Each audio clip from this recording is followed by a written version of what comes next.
Calculer un pH ou la méthode de la réaction prépondérante. Voici l'objet de cette dernière partie consacrée à l'étude des réactions de type acide-base. Nous utiliserons pour cela donc la méthode de la réaction prépondérante. En voici la démarche, l'organigramme si vous le souhaitez. Il faut faire l'inventaire des espèces introduites dans la solution et uniquement les espèces effectivement introduites, AT égale 0.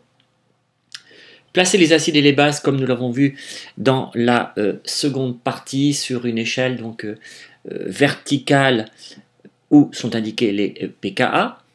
Bien mettre en évidence en les entourant les espèces présentes et rechercher parmi celles-ci l'acide le plus fort d'une part et la base la plus forte d'autre part, parce que la réaction prépondérante est celle qui va le plus en fait modifier la composition initiale de la solution et permettre de connaître sa composition à l'état d'équilibre. Et a priori, cette réaction qui modifie le plus la composition de la solution, c'est celle qui a la plus grande constante d'équilibre.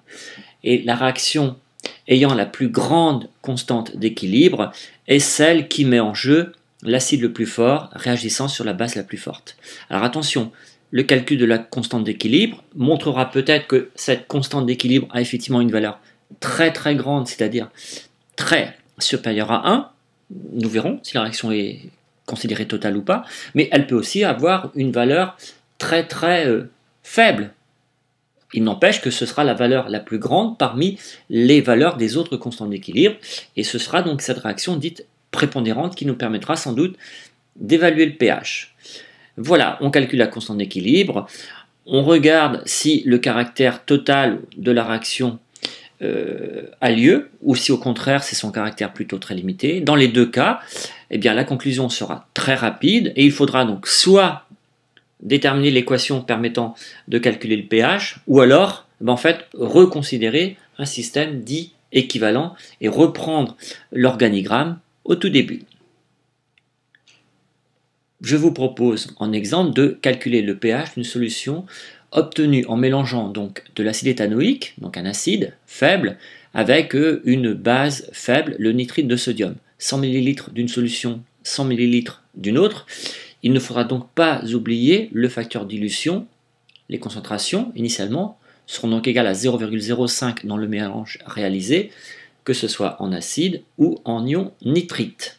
La démarche, tracer l'axe vertical, placer les bases à gauche et les acides à droite. Les bases fortes, ou de plus en plus fortes, vers le haut, les acides de plus en plus forts vers le bas, puisque ça correspond à des pKa très faibles. On place les couples de l'eau. Pourquoi? Parce que de toute façon, les réactions ont lieu en solution aqueuse et il y a l'acide H2O qui est obligatoirement présent, même s'il est effectivement très très faible, et la base H2O, elle aussi présente obligatoirement, même si elle est très très faible. Ajoutons-y les espèces auxquelles nous nous intéressons, c'est-à-dire celles qui ont été introduites et qui participent à deux couples acido-basiques. Le couple ion éthanoate, acide éthanoïque, ion nitrite, acide nitreux, classés avec aussi les pKa respectifs de chacun d'entre eux. Il faut ensuite entourer les espèces présentes. Parmi les espèces présentes, il y a l'eau. Il y a aussi l'acide éthanoïque et l'ion nitrite. Nous n'entourons que celle-ci. Alors, il y a évidemment, c'est vrai, un peu d'ion HO- et d'ion H3O+, mais qui ne proviennent que de l'autoprotolyse de l'eau. Autrement dit, il y en a 10 puissance moins 7 mol par litre. Donc, nous n'entourerons jamais les ions HO-, jamais l'espèce H3O+, sauf si il y a une introduction d'un acide fort ou d'une base forte. Dans les autres cas, seul seront considérées l'eau et les espèces, je vous ai dit, donc introduites. Donc, d'un côté à gauche, deux bases, de l'autre côté à droite, deux acides. Recherchons quelle est la base la plus forte. Les bases de plus en plus fortes ont des pKa très grands. Donc, recherchons la valeur de la pKa, du pKa le plus grand. Commençons par la valeur très grande, et puis, regardons quel est le premier Voilà, la première base rencontrée, c'est la base la plus forte, obligatoirement, et il s'agit donc de l'ion nitrite. Effectuons la même démarche du côté des acides. Les acides, de plus en plus forts, ont des pKa très faibles. Recherchons les pKa par valeur donc croissante de pKa. Le premier que nous rencontrons, c'est l'acide éthanoïque. Conclusion, la réaction prépondérante est celle qui va mettre en jeu l'acide éthanoïque échangeant un proton avec l'ion nitrite. Voici donc les deux protagonistes et les deux seuls que nous prendrons en compte. Écrivons la réaction d'échange de protons entre la base, l'acide, donnant l'acide conjugué, et la base conjuguée.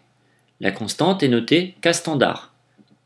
Le programme vous demande de savoir exprimer une constante en fonction d'autres constantes. C'est ce que nous allons faire ici, en utilisant la relation de Gilbert-Waghe et en exprimant la constante d'équilibre. Attention, une remarque importante, à partir du moment où j'écris qu'il s'agit de K standard, cela signifie que toutes les concentrations ici sont les concentrations à l'équilibre. Alors, pour simplifier l'écriture, l'indice EC n'est pas écrit, mais nous sommes bien d'accord, il ne s'agit pas d'un quotient réactionnel, il s'agit de l'expression de la constante d'équilibre. Il n'est pas évident de tout de suite remarquer quelle combinaison linéaire de pK1, pK2, enfin combinaison, pardon, pas forcément linéaire, de pK1, pK2 va permettre d'exprimer tout d'abord et puis après de calculer K standard. Je vous conseille donc dans un premier temps de par exemple multiplier numérateur et dénominateur par la concentration des ions H3O+. Ainsi, vous verrez apparaître ici en rouge au numérateur l'expression de la constante d'acidité du couple CH3COH, CH3COO-, tandis que vous verrez la même chose au dénominateur, NO2- H3O+, puis on pourrait refaire descendre sous un trait de fraction ici HNO2 pour reconnaître la constante d'acidité du couple HNO2, NO2-. Ainsi, le calcul conduit à K standard égale 10 puissance moins 4,8 divisé par 10 puissance moins 3,2 égale 10 puissance moins 1,6. Initialement, voici la composition du système. Je vous ai fait remarquer tout à l'heure qu'il ne fallait pas oublier le facteur dilution. Effectuons un tableau d'avancement. L'avancement ici est l'avancement volumique. Il s'exprime en mol par litre. 0,05 mol par litre. X en mol par litre. Comment calculer X?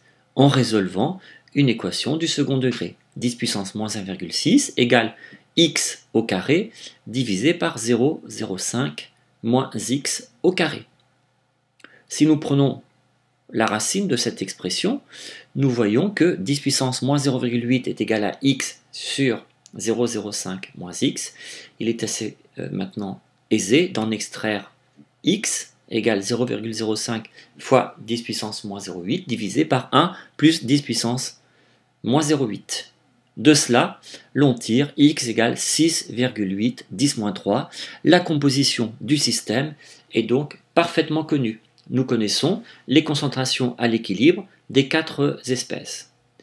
La finalité est souvent le calcul du pH. Vous remarquerez que les ions H3O+ n'apparaissent pas ici.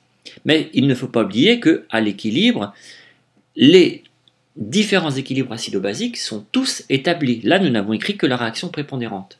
En particulier, il est possible d'écrire la réaction entre l'ion nitrite, HNO2, les ions H3O+. De la même façon, entre l'acide nitreux, les ions nitrites, et puis les ions H3O+, ou HO-. À partir de là, finalement, nous nous rendons compte qu'il est possible d'utiliser pH égale pKa plus log de la concentration en A- divisé par la concentration en acide AH.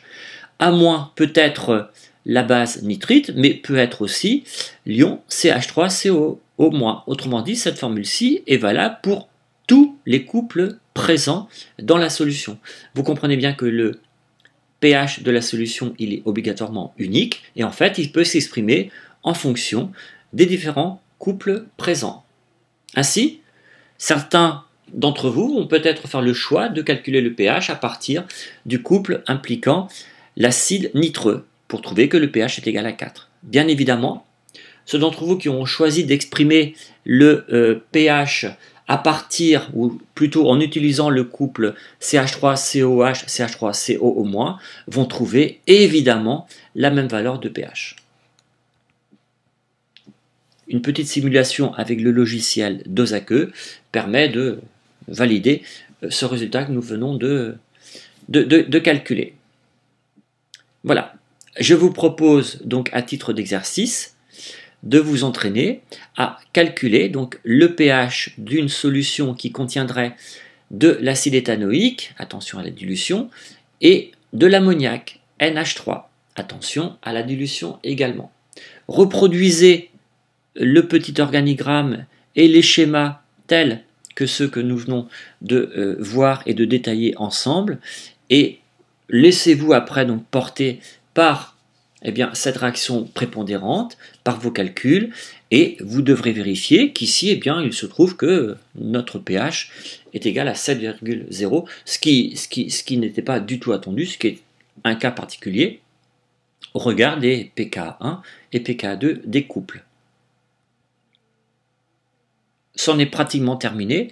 Je ne vais pas créer une capsule supplémentaire uniquement pour les solutions tampons, mais rappelez, et ce sera donc vu en TP, ce qu'est une solution tampon.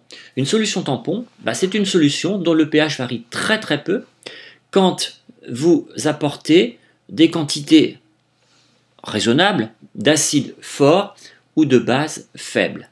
Un apport modéré d'acide ou de base forte ou faible, ou une dilution, ne modifie pas la valeur du pH. Nous aurons l'occasion donc d'étudier ce type de solutions, leurs intérêts en travaux pratiques. Notons que par exemple le sang est un exemple de milieu tamponné dont le pH donc reste sensiblement toujours le même, que nous fassions du sport libérant de l'acide lactique dans le sang ou pas. Les solutions tampons sont des solutions dont le pH est constant et qui sont utilisées pour faire l'étalonnage des pH mètres, notamment donc la plupart du temps avec des solutions de pH égale 7, puis 4. On peut aussi utiliser une solution tampon de pH égale à 10. Les titrages acido-basiques, pour conclure, tout est écrit ici, à savoir que cette partie, comme l'indique explicitement le programme, ne sera développée qu'en TP, où nous ferons des titrages pH métriques, mais parfois aussi conductimétriques, avec une sonde pH métrique ou une cellule de conductimétrie. Et il y aura aussi des titrages effectués à l'aide d'indicateurs colorés acido-basiques, comme ici la phénophtaléine qui rosille en milieu basique. Je vous souhaite maintenant donc un bon apprentissage des résultats des 4 différentes petites séquences vidéo que je vous ai proposées. Nous y reviendrons en classe, ensemble, en réexaminant ces capsules et puis en effectuant donc assez rapidement des applications. C'est la fin de ce chapitre consacré aux échanges de protons. Prochain chapitre, l'échange d'électrons. Ce sont donc les échanges observés dans les réactions d'oxydoréduction.